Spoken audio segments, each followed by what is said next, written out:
Хлороводородна киселина е супстанца која може да биде многу корозивна и со неа се ракува само со заштитни ракавици и очила. И покрај тоа, оваа супстанца може да се најде и во твоето тело. Всушност, киселината од желудникот е хлороводородна киселина со pH вредност од 1 до 2. Ајде да ја истражиме улогата на киселината од желудникот во нашето тело. Киселината во желудникот има две значајни улоги.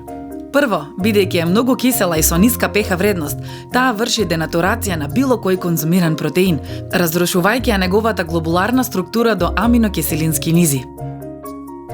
Ако сакате да научите повеќе за протеини и за нивната структура, може да најдете соодветно видео. Киселината во желудникот исто така активира неколку значајни дигестивни ензими, како што се протеази и липази. Овие ензими функционираат само при ниска pH вредност.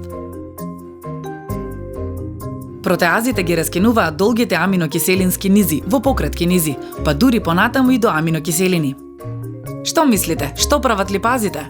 Паузирајте лекцијата, размислете и продолжите кога ќе бидете подготвени. Липазите ги раскинуваат врските во молекулите на липидите или мастите. Како е можно да не се оштетат зедовите на нашиот желудник што ја содржи оваа киселина со толку ниска pH вредност?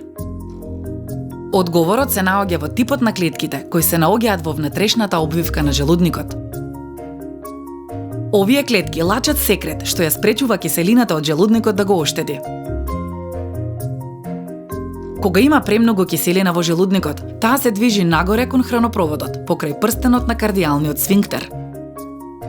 Оваа медицинска состојба е позната како киселински рефлукс.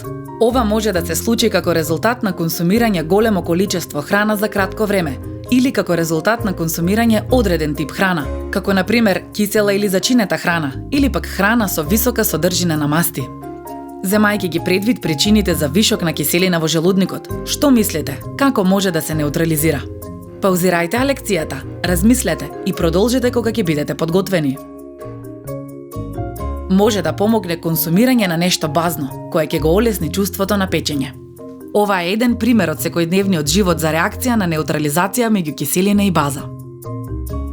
Можен третман се антацидите, кои ги има скоро во секоја аптека или супермаркет.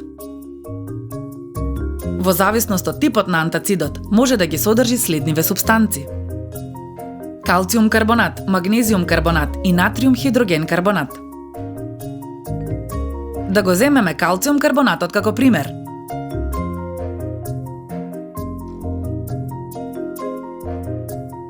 Во оваа реакција се добива сол, калциум хлорид, вода и газ, јаглерод диоксид.